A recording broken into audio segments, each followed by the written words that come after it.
যে আমরা নতুন কোন ফ্যাসিবাদ এই বাংলাদেশে প্রতিষ্ঠা হতে দেব না। এটা জুলাই যে শহীদ আমাদের ভাই ওসমান হাদি তাদের প্রতি আমাদের কিন্তু ওয়াদা, সেই ওয়াদা ইনশাআল্লাহ আমরা রক্ষা করব। সংসদে এবং সংসদের বাইরে আমরা জনগণের অধিকারের পক্ষে আমরা কথা বলে যে আমরা এনসিপি যেটা বলি আমাদের যে এক দফার ঘোষণা ফ্যাসিবাদী ব্যবস্থার বিলোপ, সেটিও যেহেতু এবং নতুন বন্দোবস্ত অর্জিত হয়নি, ফলে আমরা ঐক্যবদ্ধভাবে আছি সংসদে এবং সংসদের বাইরে। এবং দেশে এই মুহূর্তে গ্যাস, বিদ্যুৎ, জ্বালানি সংকট, সারের দাম বৃদ্ধি পেয়েছে, আপনারা জানেন, মানুষের ভোগান্তি, আমরা এই ইত্যাদি বিষয় নিয়ে কথা বলেছি সংসদে এবং সংসদের বাইরে।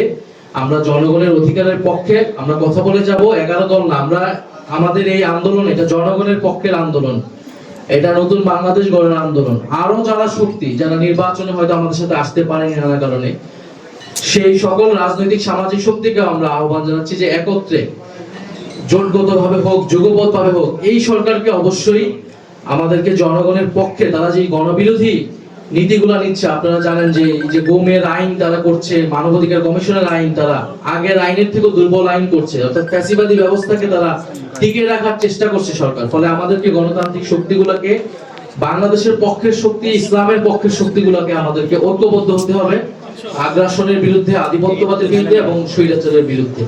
ফলে আজকে হয়তো কোনো রাজনৈতিক কারণে নয়, উনি একেবারেই সৌজন্যতার জায়গা থেকে উনি এসেছেন, ওনার স্নেহ ভালোবাসা উনি আমাদেরকে জানিয়েছেন এবং ওনার সংগ্রামের ইতিহাস আমরা জানি।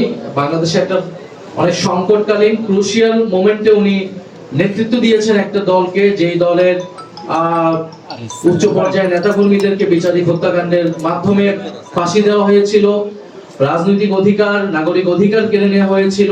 সেই সংকটকালীন সময় ডক্টর শফিকুর রহমান জামাত ইসলামকে নেতৃত্ব দিয়েছেন, ফ্যাসিবাদ বিরোধী আন্দোলনকে পরিচালনা করেছেন ওনার জায়গা থেকে। এবং আমরা মনে করি যে আমাদের এখনো যে গণতন্ত্র প্রতিষ্ঠার যে লড়াইটা আমরা চালিয়ে যাচ্ছি, সেই জায়গায় ওনার নেতৃত্ব, ওনার বলিষ্ঠ নেতৃত্ব বাংলাদেশে অতি প্রয়োজন। এনসিপি ও এনসিপির জায়গা থেকে এই গণতান্ত্রিক আন্দোলনে সামিল থাকবে।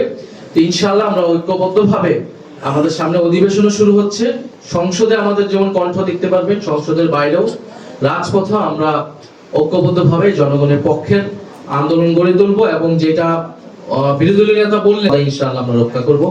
আপনাদের সবাইকে ধন্যবাদ এবং বিরোধী দলীয় নেতাকে আমি আবারও ধন্যবাদ জানাচ্ছি। আসসালামু আলাইকুম।